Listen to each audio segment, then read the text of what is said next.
Habíamos terminado la clase anterior con la definición del vector. Entonces, habíamos dicho que el vector A' sub i lo podíamos ver como la sumatoria en J de lambda y J por AJ.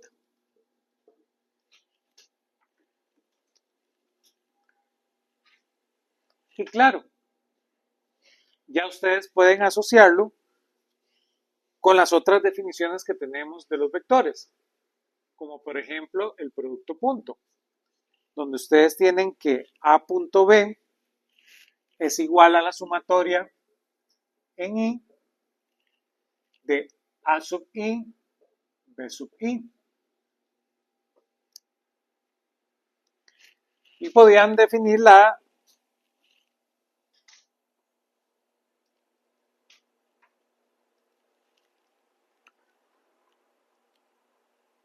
magnitud del vector, donde la magnitud del vector la definíamos como a veces simplemente la sin la flecha, como la raíz de A punto A.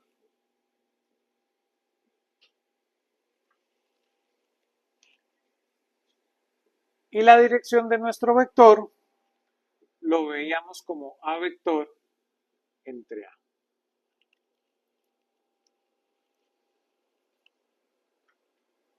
Y teníamos la idea de vectores unitarios o vector canónico.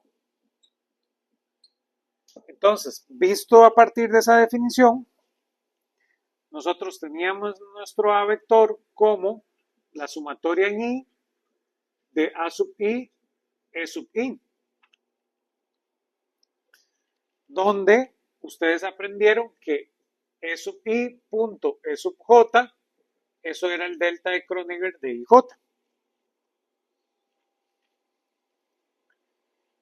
Y claro, podemos aún desempolvar el producto cruz, donde C era A cruz B, que es igual a la sumatoria en I de EI por la sumatoria en J y K de epsilon IJ y K de AJ BK. Y así lo definíamos.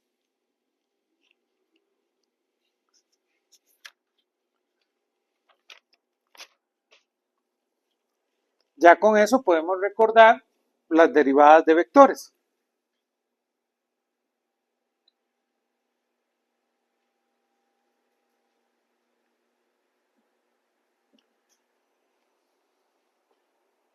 Entonces recordemos, si yo tengo la derivada con respecto a S de una suma vectorial, esa derivada simplemente es la derivada de A vector con respecto a S más la derivada de B vector con respecto a S. Después yo podía definir la derivada de S de un escalar con un vector.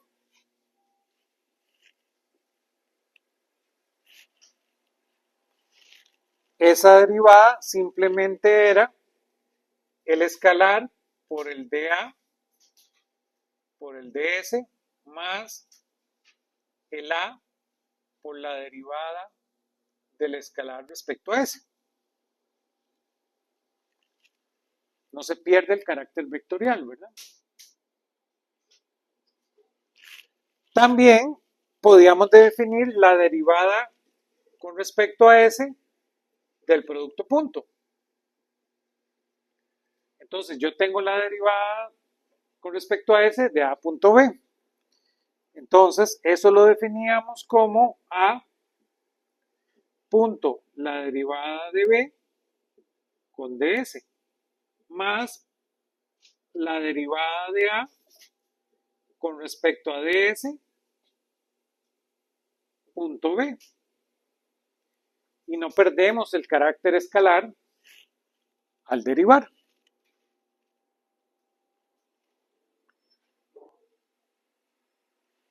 Igual con el producto cruz. Yo puedo hacer la derivada con respecto a S de A cruz B. Entonces, ese producto cruz es simplemente la derivada de A con respecto a S cruz B más A cruz de B de S.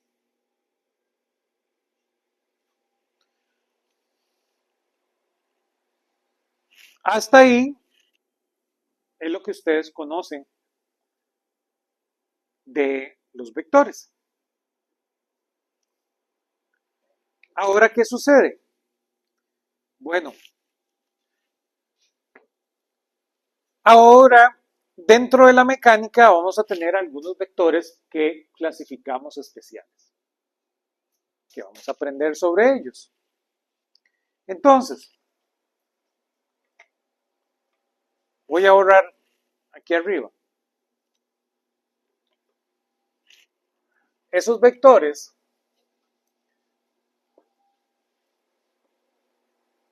ya ustedes los conocen.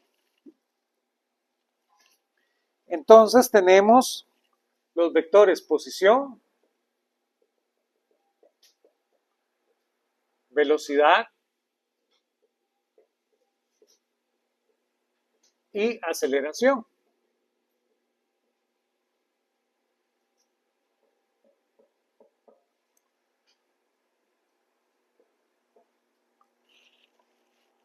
Entonces, lo que va a buscar la mecánica es de alguna manera generar una ecuación que me permita encontrar la posición. Entonces, yo tengo un sistema, algunas condiciones, y voy a tener que recuperar una posición. Evidentemente, como ustedes ya conocen, la segunda ley de Newton logra eso. Logra, a partir de una aceleración, recuperar una posición.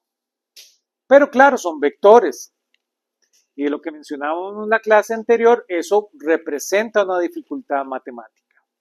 Entonces, en este curso vamos a tener que tener eso claro para la mitad del curso resolverlo, quitarnos esa dificultad de encima. Por eso necesitamos ser bien claros al respecto.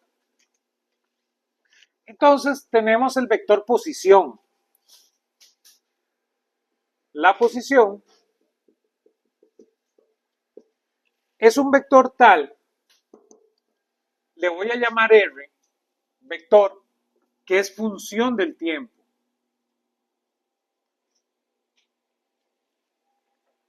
Y nos da la posición del sistema que estamos estudiando.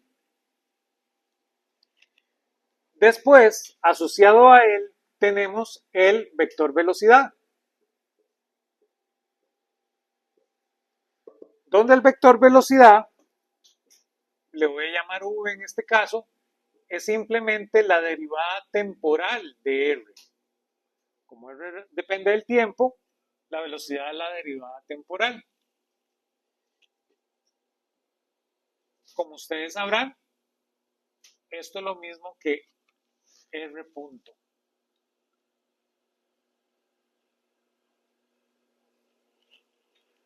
Nos gusta escribir el punto arriba para recordar que es la derivada temporal de r. ¿Sí?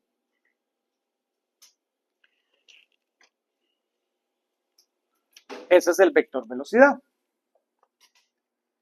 Después está el vector aceleración.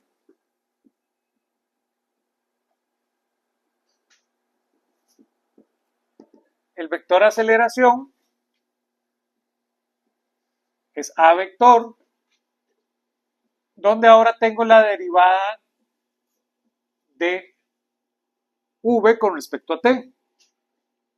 Esto es lo mismo que v vector punto. Pero también es lo mismo que la derivada segunda de r con respecto a t, y es lo mismo que r vector punto punto.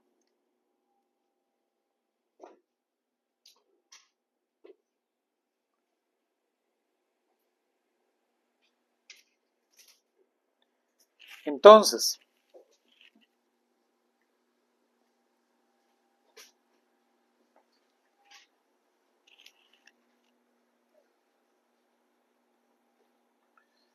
hasta acá, esto es totalmente general dentro de las matemáticas.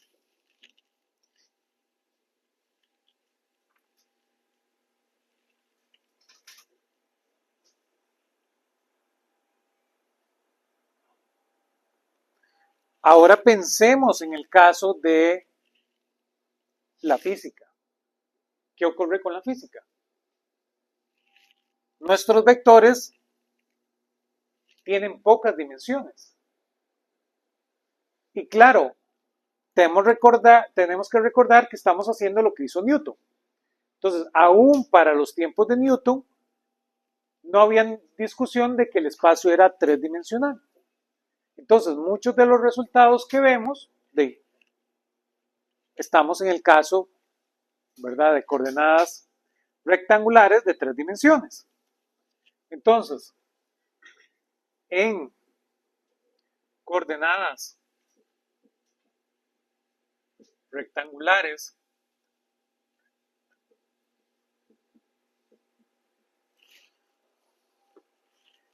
realmente nosotros el R vector lo definimos como simplemente x1 en la dirección 1 más x2 en la dirección 2 más x3 en la dirección 3. Ya ustedes saben que esta definición sería simplemente la sumatoria en y de y por xy.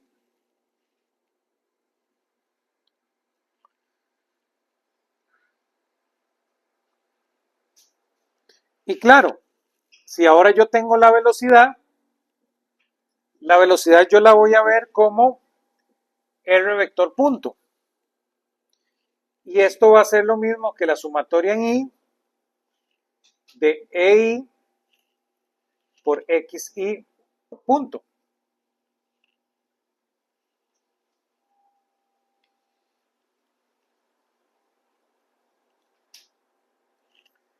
Que esto es lo mismo que la sumatoria en y de EI por la derivada de XY con respecto a t. Y también tenemos nuestro vector aceleración. Nuestro vector aceleración, que no es más que v vector punto o que r vector punto punto, va a ser igual a la sumatoria en y de EI por x sub y punto punto. Que esto es lo mismo que la derivada en y de EI por la segunda derivada de xy con respecto a t.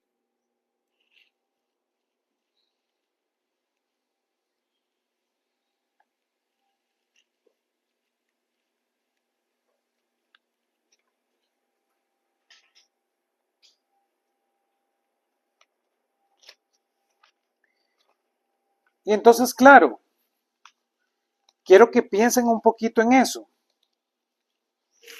Y por ahí podemos empezar la próxima clase. ¿Qué pasa ahora entonces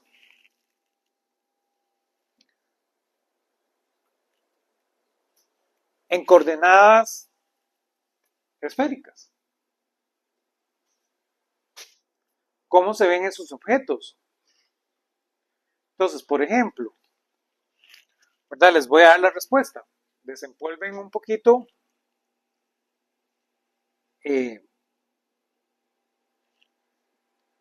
su conocimiento de métodos 1.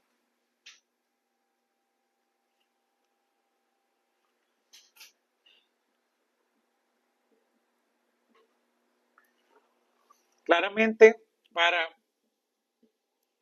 lo que vamos a hacer en este curso, de nuestras coordenadas esféricas son esas. Y claro, nuestro ahora ds para coordenadas esféricas es dr por r más r de zeta por E zeta más R seno de zeta de psi por E psi. Y aquí es donde se pone interesante. Vean la velocidad. Nuestra amiga la velocidad va a ser entonces R punto por R más R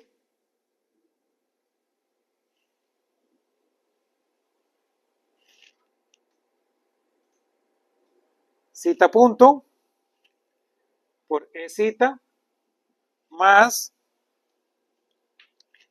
R seno de zeta por psi punto E psi.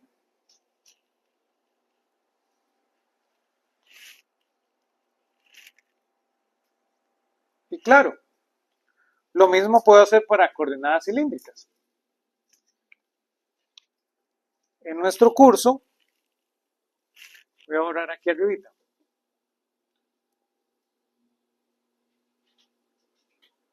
Nuestros problemas solo van a tener coordenadas cartesianas, coordenadas cilíndricas y coordenadas esféricas. Hay coordenadas más exóticas. Pero para crear la mecánica, usted no las necesita. ¿Lo ven? Y vamos a aprender, y eso lo tenemos que tener claro. Ustedes cuando resuelven en su curso de métodos 1 este tipo de cosas, pues ustedes utilizan coordenadas más exóticas. Pero ¿por qué ahora usted está disminuyendo esa rareza, por decirlo de una manera? Porque el problema de la mecánica puede vivir con estos tres casos de coordenadas. Tanto así que en el libro del curso solo les ponen esto. ¿Lo ven? Y eso necesitamos. El físico debe ser capaz de darle respuesta a esa pregunta para tener en claro que usted entiende los fundamentos de esta teoría. Pero por supuesto esto lo vamos a ir aprendiendo paso a paso. Vean el caso de coordenadas cilíndricas.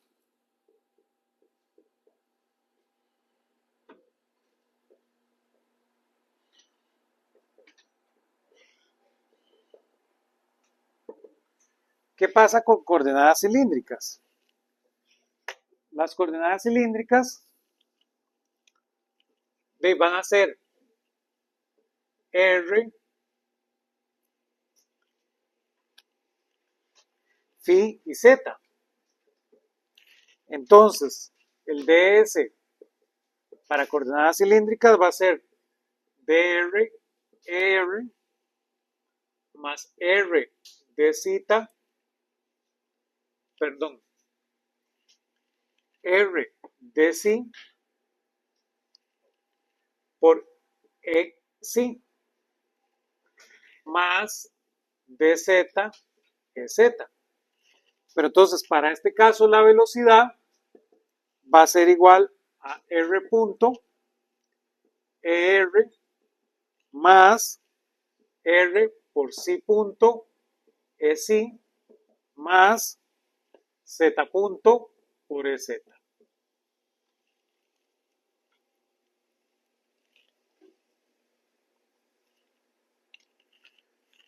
Entonces, eso para la próxima clase. ¿Cómo se ve la aceleración en cada caso?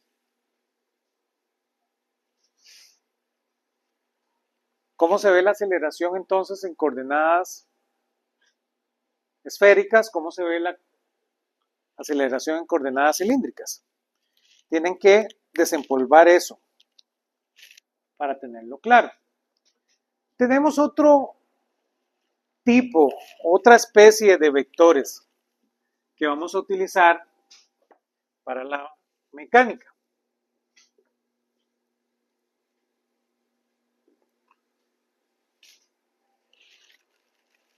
Entonces recordemos un poquito la velocidad angular bajo esta idea.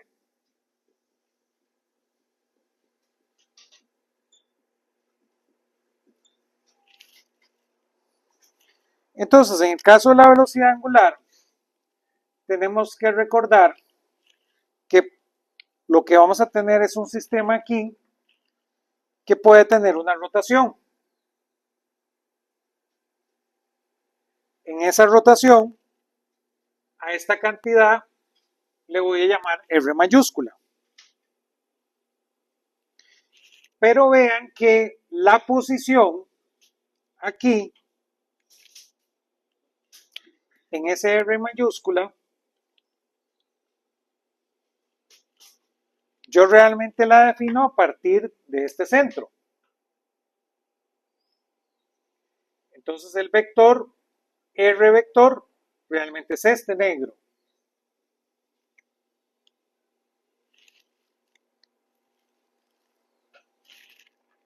Y eso genera confusión, le genera confusión al estudiante. Esto que está aquí genera un ángulo también, un ángulo alfa. Entonces debemos tener ese cuidado. Y aún para acá tenemos una velocidad.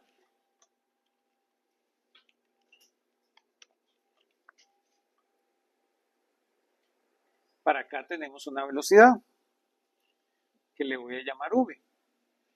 Y aquí hay una velocidad que es la velocidad angular que le llamo omega. Entonces, usualmente omega es este vector que lo escribimos como d zeta dt.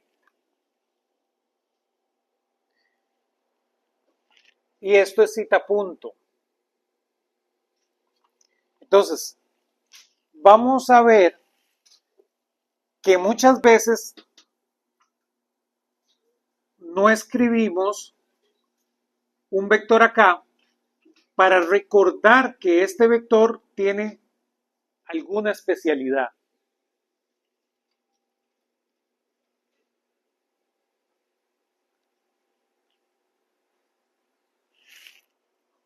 ¿Por qué? Porque lo que es el vector realmente es de zeta. Esto es el vector, no zeta. ¿Lo ven? Zeta no contiene carácter vectorial. Hay que ver el diferencial como el vector realmente. ¿Lo ven? Porque el que construye la velocidad realmente es el diferencial de posición. Entonces, la velocidad angular sí existe como vector, pero la posición angular no es un vector. ¿De acuerdo? Pero eso no nos quita poder definir una velocidad, porque quien define la velocidad es el diferencial. Ahora, vean que la velocidad v viene definida como R mayúscula de zeta de t. Y la velocidad v vector no es más que omega cruz r vector. Entonces,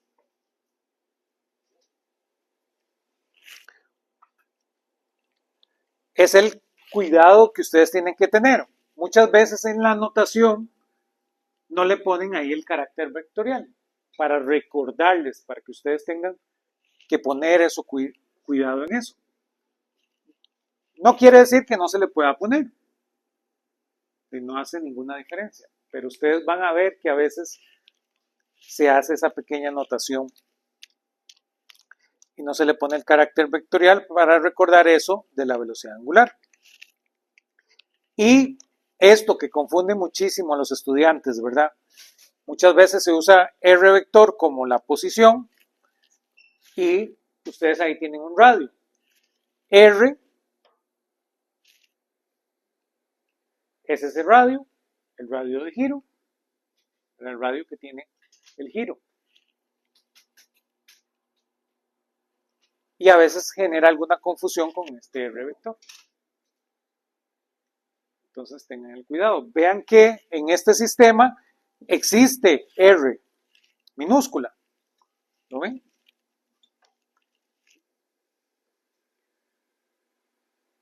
¿Qué sería R minúscula?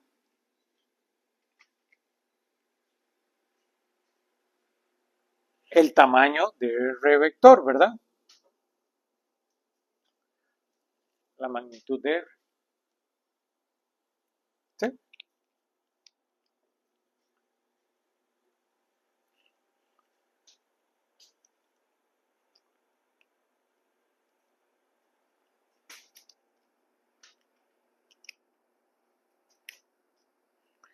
Ahora podemos desempolvar a nuestros amigos los operadores. Tenemos el operador gradiente.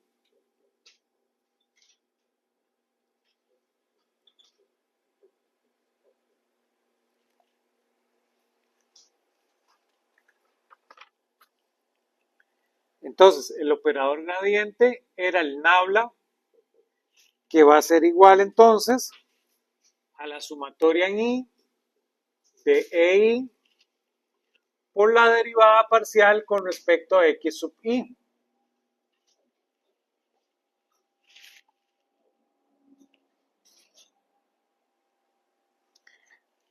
Ahora tienen que recordar que muchas veces por un asunto de notación suelen escribir gradiente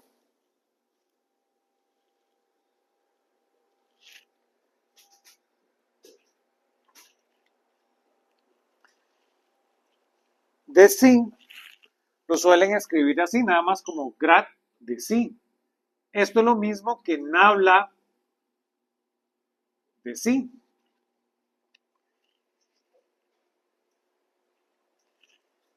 También pasa con la divergencia. Entonces muchas veces escriben nada más div de A y div de A simplemente es nabla punto A. Y también para el rotacional. Ustedes lo ven escrito como curl de A, ¿verdad? Que esto nada más es nabla cruz A.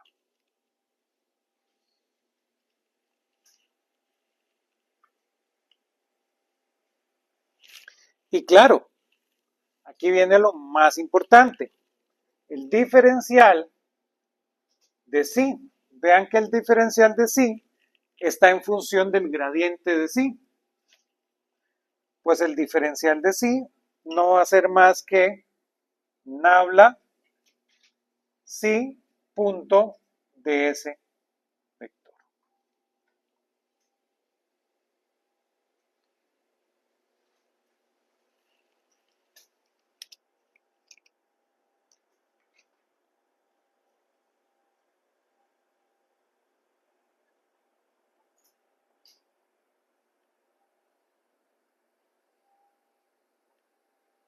Después tenemos el laplaciano, que ustedes lo recuerdan, que simplemente es nabla cuadrado,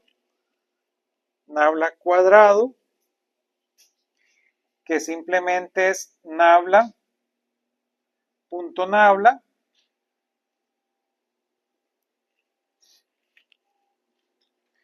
que eso es lo mismo que la sumatoria en I de la derivada parcial en I cuadrado.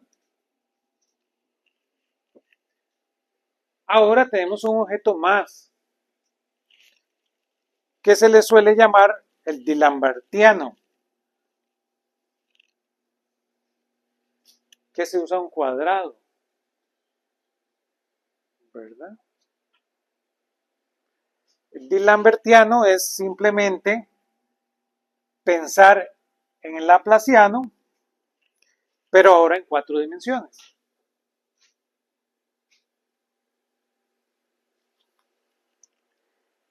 Y eso es un poquito la idea de ese objeto.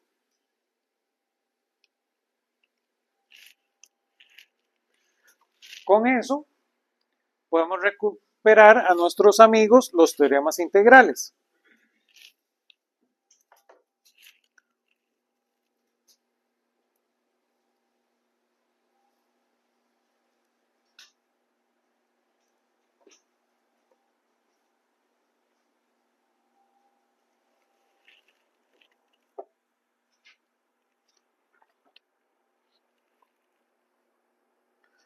Entonces, recordemos la integración de vectores.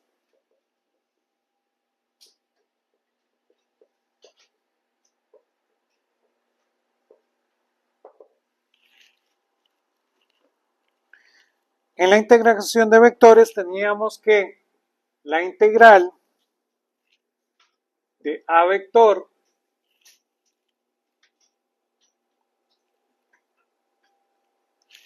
de v, esa integral no es más que la sumatoria en i de EI de la integral en v de a sub i de v. Entonces, el integrar un vector no le pierde su carácter de vector. Usted no pierde ser un vector si lo estamos integrando. Esto lo resalto porque, nuevamente, este es uno de los errores más comunes en el curso. Los estudiantes olvidan de alguna manera que cuando están integrando un vector, tiene que seguir siendo un vector. Entonces, en la práctica de lo que vamos a estar haciendo en este curso, esto lo tienen que tener muy presente.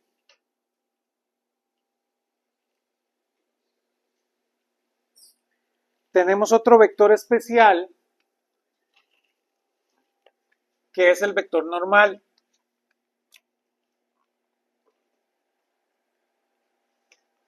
Entonces, el vector normal le solemos llamar n techo. Si yo tengo aquí una superficie y ahora defino un diferencial de área, ese diferencial de área su perpendicular va a ser n vector, donde entonces ahora yo defino el diferencial de área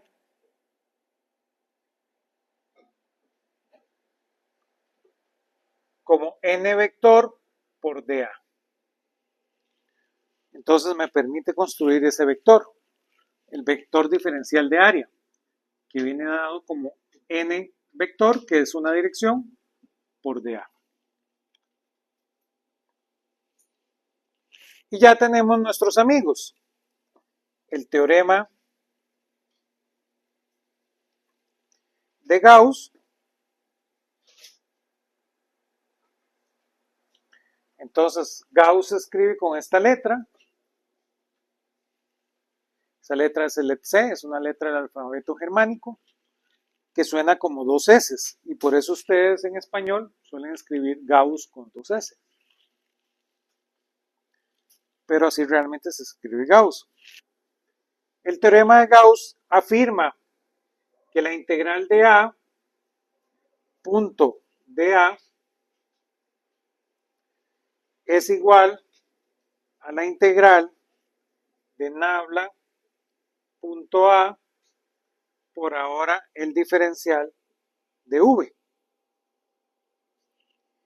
Y después está el teorema de Stokes,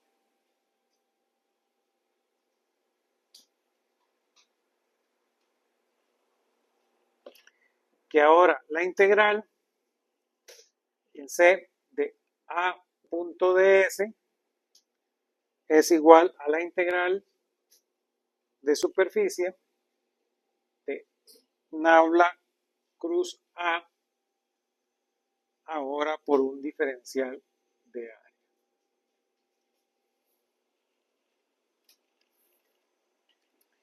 Y eso es un poquito de lo que debemos recordar sobre el caso vectorial.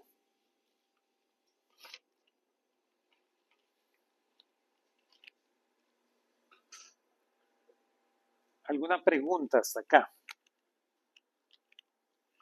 Entonces, igual, aquí lo que hemos hecho es desempolvar un poquito de lo que ustedes saben de métodos 1. Si quieren ir más profundo, ahí les puedo dejar el link del curso de métodos 1. Para el que no lo ha repasado con cuidado. Claramente aquí lo que hicimos fue nada más el extracto que vamos a utilizar en este curso, lo que es la mecánica como tal. Ya cuando ustedes pasan a electromagnetismo, van a utilizar mucho más de lo que ustedes aprenden en métodos 1. Pero eso es un poquito la idea por acá. Esto es básicamente el primer capítulo del libro. Esto es el capítulo 1. Esto es lo que hace el capítulo 1. Antes de que crucemos al capítulo 2, quiero hablar un par de aspectos. Antes de hacer ese salto. Que nos vamos a empezar hoy y probablemente nos tome la próxima clase. Vamos a decir un par de cosas de la naturaleza. Entonces, queremos estudiar el movimiento. Queremos obtener ecuaciones del movimiento. Pero ahora estamos pensando como Newton. Newton tiene el problema de resolver la mecánica celeste. Ese es el problema que busca resolver Newton. Definió los vectores para poder localizar dónde están los objetos celestes. Ahora usted necesita entender un poquito de esos objetos celestes.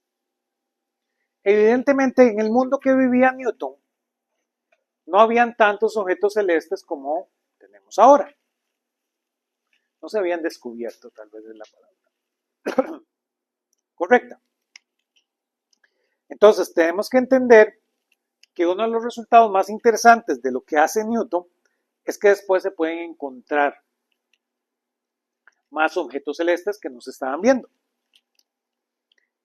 Y vamos a llegar a ese resultado.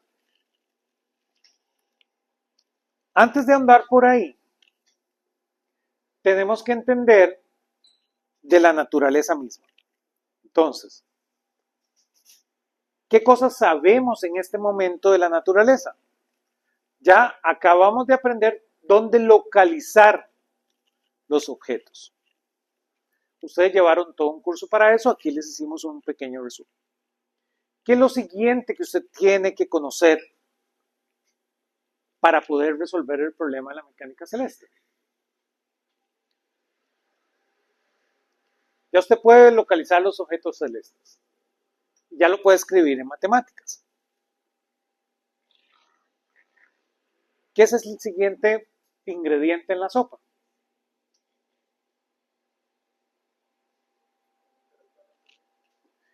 ¿Cómo interactúan entre sí?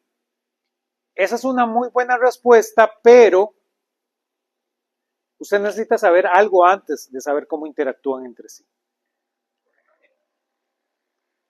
Necesita saber algo antes de saber cómo cambian.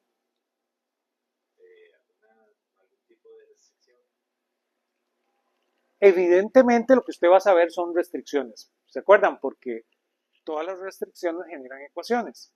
Entonces usted le puede dar la vuelta al asunto. ¿Lo ven? Entonces todas las restricciones van a ser las ecuaciones que andamos buscando. Suposición, vamos a hacer suposiciones, pero hay un poquito más. Una descripción de ellos mismos, pero eso ya está muy complicado.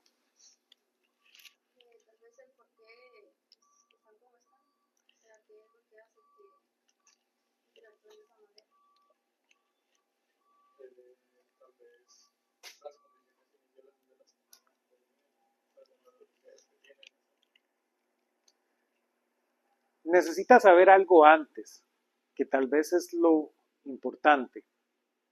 Entonces, usted ya sabe dónde están los objetos. ¿Lo ven? Ya sabe. Eso fue lo que aprendieron, que acabamos de repasar. Ya saben que lo que necesitamos obtener son las ecuaciones del movimiento. ¿Lo ven? Las ecuaciones del movimiento nos permiten encontrar R vector en función de t. ¿De acuerdo?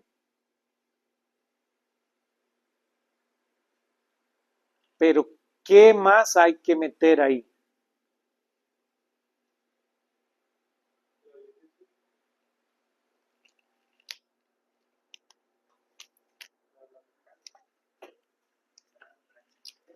Ya tenemos el sistema de referencia. Bueno, necesitamos medir. ¿Lo ven? Necesitamos entender qué es medir. Porque claro, esto dice el credo de la física. El credo de la física dice que la física es el arte de predecir el universo. Entonces está Newton. Necesita predecir el movimiento del Sol. ¿De acuerdo? Ese es el negocio de Newton. Ustedes saben en la historia que está Kepler. Nuestro amigo Kepler llega y a partir de medidas experimentales logra ver cómo son esas reglas. Pero eso no sirve. ¿Por qué no sirve lo que hizo Kepler? ¿Por qué no es física? ¿Por qué quien inventa la física es Newton y no Kepler? Entonces, hagamos aquí un paréntesis histórico. Yo sé que esto probablemente se los contaron en sus cursos de física general, pero la historia cuenta de esta manera. Usted tiene a un señor que se llama Tycho Brahe, que como tiene muchísimo dinero, no tiene nada que hacer, se construye un observatorio y pasa todo el día viendo las estrellas. Genera un montón de datos. ¿Lo ven? Y él tiene un montón de datos observacionales.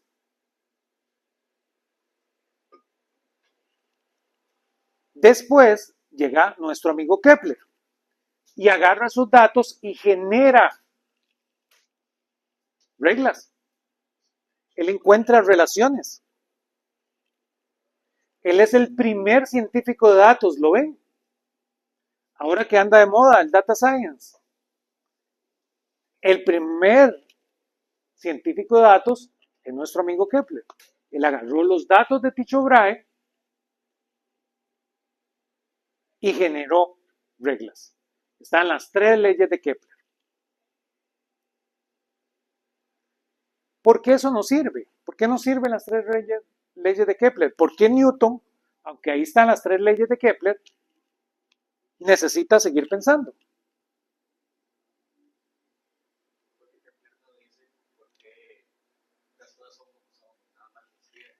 Esa es una excelente respuesta.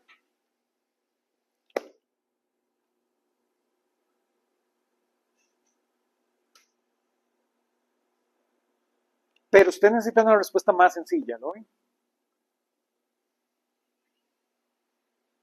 Sí, la razón es que a usted no le sirve porque Kepler no logra explicar de primeros principios las reglas de Kepler. La única forma que puede explicar las reglas es a partir de los datos. ¿Lo ven? Pero ¿qué pasa con los datos? Los datos no son un censo. Entonces, si usted no tiene un censo, pueden haber un montón de factores que ustedes no consideraron. Ese es el grave problema que tiene estos procedimientos experimentales. Pero hay muchas veces que usted solo tiene formas experimentales. Entonces usted quiere ir a primeros principios. Pero en la lenguaje que hemos aprendido en la clase anterior y en la clase de hoy, hay una forma más sencilla de decir eso. Las reglas de Kepler no pueden generar R vector. ¿Lo ven? El negocio de la mecánica es generar ecuaciones del movimiento.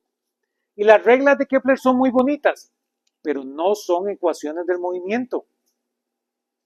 ¿Lo ven? Entonces, Newton tiene que seguir pensando. Porque las leyes de Kepler no son ecuaciones del movimiento. Newton va a generar las ecuaciones del movimiento y después va a explicar las leyes de Kepler. Entonces, para todo efecto práctico, ¿verdad? En física, tal vez en ciencias de datos le podríamos seguir llamando leyes de Kepler, pero en física, de las leyes de Kepler le pertenecen a Newton, ¿no? Porque él es el que las logra explicar. El nombre técnico que diríamos en física es que Kepler generó tres conjeturas. ¿Lo ven? Entonces realmente son las conjeturas de Kepler y después están las leyes de Newton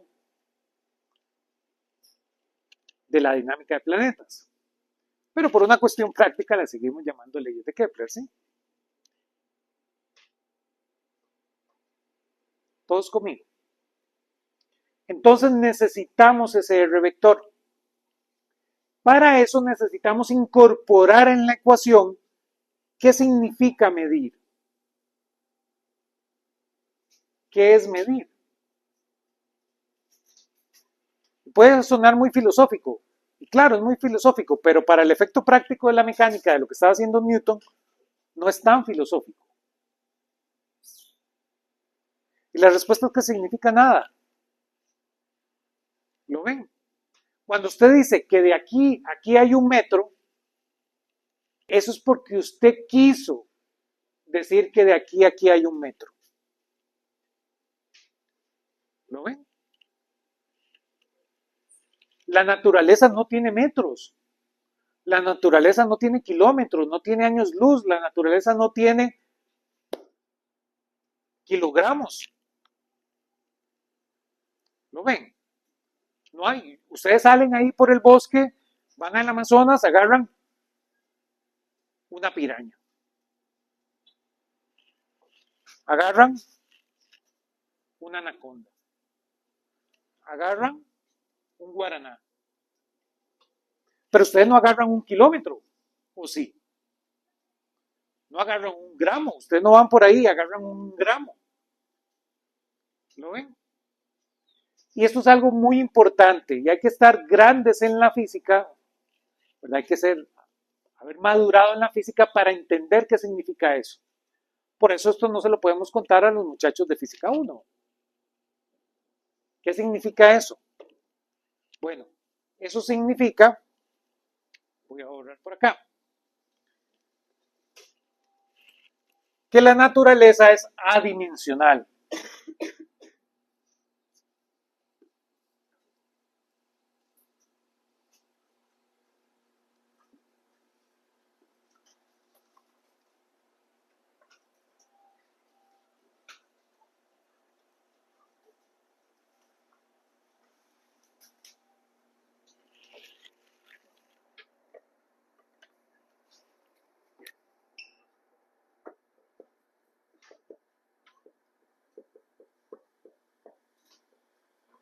Y eso es una palabra muy fuerte en la física. ¿Lo ven? Porque entonces conocemos algo del mundo. Las ecuaciones que vamos a generar tienen que no tener dimensiones. Y claro, aquí es donde los físicos teóricos se ponen un poco arrogantes. Dicen, la labor del físico experimental es ponerle dimensiones a las ecuaciones. ¿Lo ven? Ellos no son tan cargas como los físicos, que son los que realmente encuentran las ecuaciones. Entonces, veamos esto en la práctica. Tenemos que entenderlo esto de un poquito de forma más visceral para después llegar a la teoría de Newton. Entonces, por ejemplo, hasta ahorita, la ecuación que tenemos nos asegura que la fuerza es la masa por la aceleración. ¿Lo ven?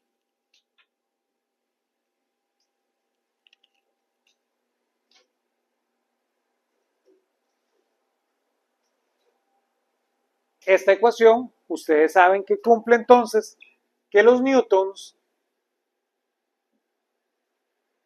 tienen que ser igual a los kilogramos por los metros entre los segundos cuadrados. Esta es la ecuación en dimensiones. ¿No ven? Entonces, aquí hay un conocimiento adicional cuando usted pasó de aquí a aquí. Porque esto es humano. Esta relación es de la naturaleza, esto es humano. ¿Sí? Dicho de una manera, por ejemplo, esta ecuación que tenemos, yo podría hacer esto. Tengo f y lo divido entre f sub 0.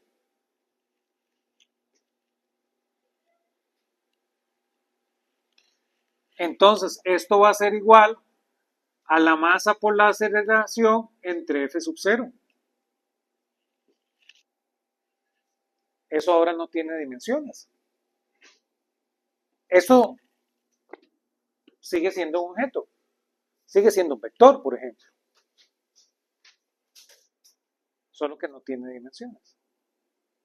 Esta ecuación, para todo efecto práctico, es esta ecuación. ¿Lo ven? ¿Sí? Ustedes ya conocen unas ecuaciones de esto, ¿verdad? De su curso de, ¿cómo se llama? De su curso de Física 1. Ustedes saben, para cierto caso de la mecánica, ustedes tienen esta ecuación.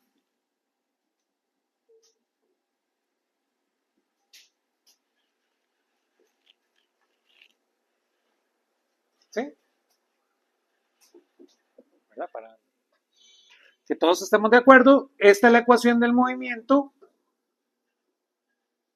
para aceleración constante. ¿Sí? Pero bueno, esta ecuación, vean que es esta misma ecuación.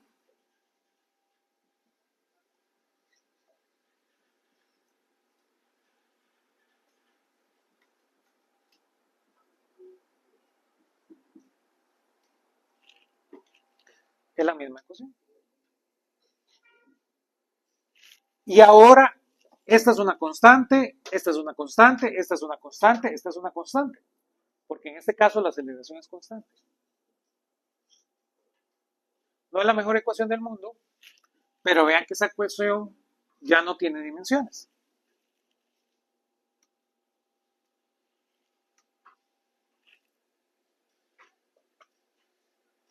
Todos conmigo. Entonces, de alguna manera, podemos aprender del mundo de esta manera.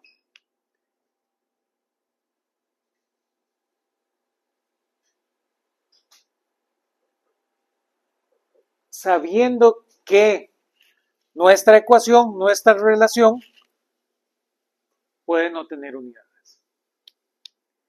Y esas unidades van a venir del proceso de medición. ¿Sí? Entonces, vamos a aprender cómo se hace eso. En la próxima clase vamos a empezar con lo que llamamos análisis dimensional, pero un poquito más profundo, porque esto que está aquí, ustedes lo aprendieron en Física 1 como análisis dimensional. Pero ahora nosotros vamos a ir a lo que se suele llamar como física de la servilleta. En inglés se le dice detrás del sobre, ¿verdad? Como el sobre de cartas. En español se le suele decir física de la servilleta. Queremos entender ese problema. Para eso, les dejo que piensen un poquito en el problema del péndulo.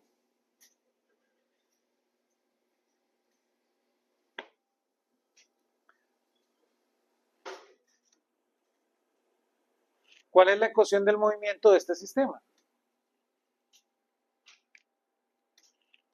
¿Cuál es el periodo de oscilación de un péndulo?